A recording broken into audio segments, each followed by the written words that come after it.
Ça y est, c'est officiel. Le président de la République veut changer la constitution de notre pays. Le ministre de la Communication, porte-parole du gouvernement, Mohamed Ben Omar, l'a confirmé. Son Excellence, Monsieur le Président de la République, va soumettre au peuple une nouvelle constitution. Cette entreprise est tout à fait à l'opposé d'une révision constitutionnelle. Le principal parti d'opposition, le PNDS Taria, a dénoncé ce matin une tentative de violation flagrante de la Constitution par des affairistes. Une foule hallucinante et en liesse. Sur le podium, Mahamadou Issifou a qualifié de coup de force l'organisation d'un référendum pour l'avènement d'une 6e République. Le Tazarché a désormais un chef déclaré, le président de la République lui-même. Est-ce que c'est nous qui devons prendre la décision à l'Assemblée nationale? Je vous ai dit que nous ne le ferons pas, donc le débat prend fin. Il faut comprendre, la Constitution est supérieure au président de la République. Parce que ce n'est pas la Constitution qui est venue au pouvoir. C'est au nom de la Constitution qu'il donne des ordres à l'administration civile et militaire. Cette centrale syndicale ont signalé que le président de la République veut instaurer un régime monarchique et dictatorial par l'organisation des référendums anticonstitutionnels inopportuns et rétrogrades.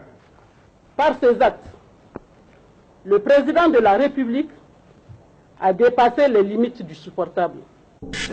Que moins de 5% des Nigériens ont réellement participé au scrutin. Les informations qu'on a eues pour le bureau de vote de Niamey, à Niamey, il y a eu moins de 4% de taux de participation sur la base des chiffres qui nous ont été donnés par certains membres du bureau de vote.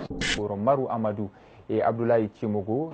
Quelques responsables politiques tentent d'avoir accès au palais de justice. Le niet est catégorique, l'accès est interdit.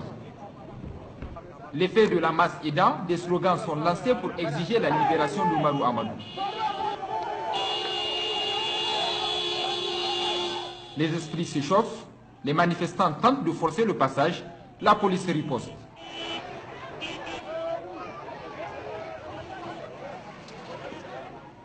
Tirs de gaz lacrymogène, répression à coups de matraque, quelques blessés et plusieurs interpellations. La CFDR dénombre au moins 50 arrestations. Conformément au mot d'ordre de marche suivi de meetings lancés par la CFDR, les militants des partis politiques et structures de la société civile membres de la coordination commencent à se réunir. Puis interviennent les premiers tirs de gaz lacrymogène. Décidément, la police est déterminée à passer à l'action. Les militants postés à la devanture du siège se dispersent à travers les artères des quartiers. D'autres cherchent refuge au sein du siège. Il y a plusieurs autres tirs de gaz lacrymogène. Certains militants seront tabassés. Les leaders, eux, sont toujours retranchés au sein du siège de la NDP. Le dispositif militaire se renforce pour un siège qui durera plusieurs heures.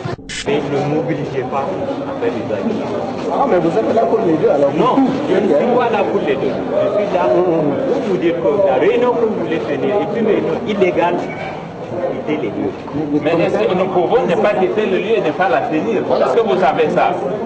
Vous allez utiliser la force pour nous faire quitter les lieux. Comment pouvons-nous, après 20 ans, retourner en arrière pour le plaisir d'un homme, pour le plaisir d'un clan? Voilà les conventions que nous avons signées. On nous demande de les respecter. Nous disons que nous ne les respectons pas. Nous avons notre souveraineté. La CEDEAO, là, si elle raisonne comme ça, ce n'est pas une organisation de paix. C'est une